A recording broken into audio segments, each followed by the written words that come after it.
18 юни 2025 година. Здравейте от мен, Цветан Войнов. И тъй като тези дни се говори да се хванем за зелено, но да присаждаме зелено на зелено.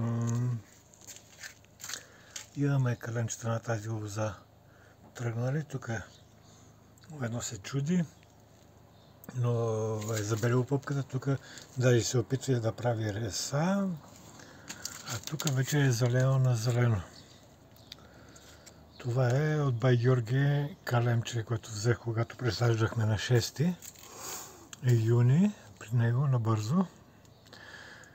И го питах какви са тези едрите гроздаци, т.е. тази голямата реса, повече от 25 см.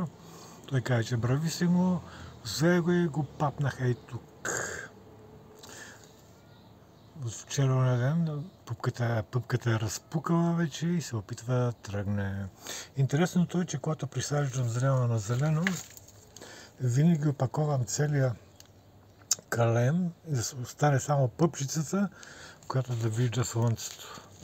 Иначе подгаря и изгаря до пъпката. Така че, за да го предпазим от атмосферните условия, тази хубава пъпчица я опаковам, за да не подсъхва. Това беше най-интересното, което исках да ви покажа за днеска. И да подсетя и другите, че може да се присажда зелено на зелено.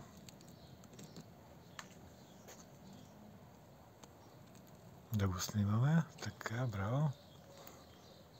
Чао! И приятен ден на всички. Пробвайте. Може да става и на зелено.